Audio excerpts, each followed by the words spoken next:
I start to remember that maybe there was actually a reason why I decided to find my own way. I remember that there was something I thought I could do, some vision, some worthy goal. But the question is, how do you regain your footing after years of missteps? What do you do when you find yourself considered among the lowest of the low? How do you regain the respect of a world that's written you off after you've lost all respectability? Then it hit me. I'll run for Congress. Now, granted, it's not as simple as all that. You know, my decision process was a little more involved. But still, I found myself asking, how do we get to a place where supposedly sane and respectable people were doing so many things that were clearly anything but? How did we get into Iraq? How did we get to Guantanamo? How did we end up with so much crushing debt? When did we decide that greed and corruption was just the price of doing business? When did the truth start to matter less and less compared to the spin? And that's what I realized it's really all about, what it all comes down to, the truth. What we need to do is we need to find a way that we can get back to the truth. And the only way we can do that is to be honest. Honest with ourselves and honest with each other. That's what this is all about. That's why I'm standing here today. And that's what's so crazy about Crazy for Congress. This is a political campaign all about telling the truth. Now I know every politician says that. Every politician says, hey, trust me, I'd never lie to you. But the question is, how can we make it different this time? Well, as a great president who I'm sure told a fib or two in his time said, trust but verify. For perhaps the first time in history, we have the technology to keep an eye on everything a candidate says and does.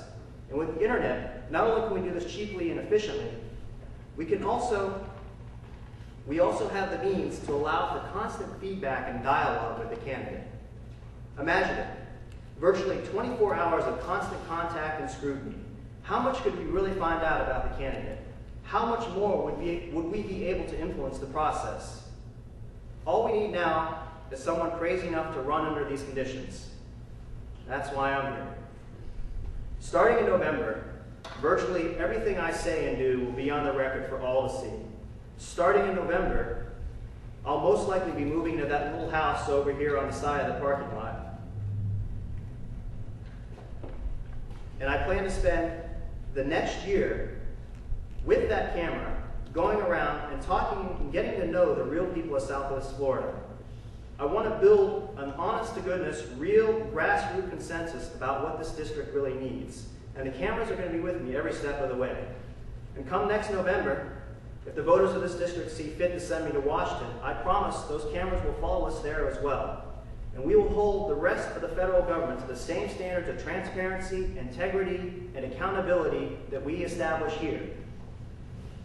Now, this is going to take a lot of dedication and a lot of maturity on all our parts, not just me. No doubt, there's going to be plenty of times with the cameras constantly rolling that things are going to get done or things are going to get said that are going to offend somebody or another. And that's okay. Because what we've got to do is we've got to be willing to be honest with each other. And we've got to realize that sometimes otherwise good people say or do things that they shouldn't. We've got to learn to get past the sound bites. We've got to look at the context of what's really going on and what's really being done. We've got to remember that the process of running a campaign is really about running a race. It's really about running a nation. And that's a race that's not a sprint. It's a marathon. And we, the people, we're not the spectators. We're the runners. But the bottom line, all the campaigning and all the running for office in the world isn't going to get us anywhere if we don't have some guiding vision on where we're going. If we don't know the course that we're setting.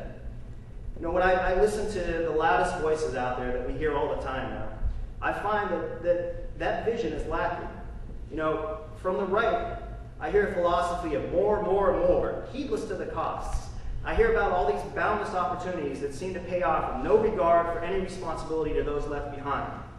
From the left, I hear this timid voice of protest, but no vision to carry us forward. They seem more than willing to help us, more than willing to help bring up the less fortunate, but to what? Once we achieve sustainability, where do we go from there?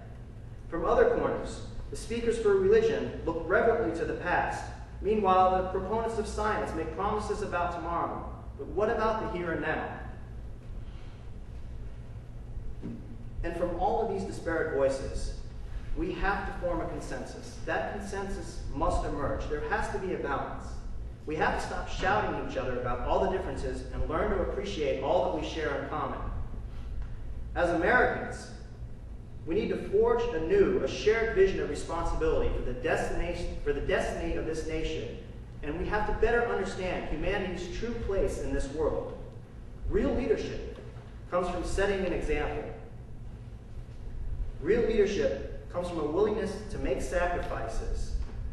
It comes from a willingness to be generous, to reward success, and to accept failure. And most importantly, it comes from the strength to be able to admit when we make mistakes ourselves. We have to be able to admit our own failures as well.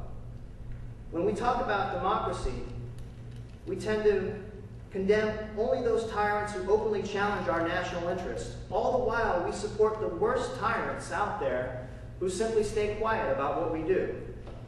If we truly want to preach democracy, then we need to make sure that we are truly practicing this, both here at home and abroad. We need to recognize that human rights don't end at the border, and the rule of law must apply equally to all. We need to help strengthen international institutions and build them up upon the same principles and justice equality that have guided the best that this nation has had to offer from the beginning. We can only do this by setting the example. And then, once we set that example, we have to build support through real knowledgeable consensus, not just here in this country, not just here in this district, but around the world. This is how we practice democracy, and this is what we need to spread. You know, if there's one thing that I know, it's that God did not give us this earth and the boundless stars out there just so we could endlessly fight each other over a few miles of dirt. Humanity's better destiny only comes from recognizing what we all share. It's a process of building each other up, not tearing everything down. Unity and creativity are the path to the future, not destruction and war. And just because all those stars are out there, surrounded by countless worlds, that doesn't mean we can ignore our responsibilities as caretakers of this earth. America, as a nation, is not simply on this earth. America is in the earth, and the land is an important part of the essence of who we are. And while we can say that America's reality may be here on the ground for now, in truth, the American dream is truly in the stars. At least that's the way I see things. But, you know, then again, I'm just a crazy person. So, I don't know. What do I know? Right now, the one thing I do know is that we still got a long way to go before we can even think about reaching for the stars. Right now, we've got a lot of immediate and practical concerns that we need to take care of, like running this campaign for starters. And I hope that I can count on support from all of you that are here today, from those of you that might see this video in the future. I hope that we can all work together and get from where we are today to that future in the stars. Thank you.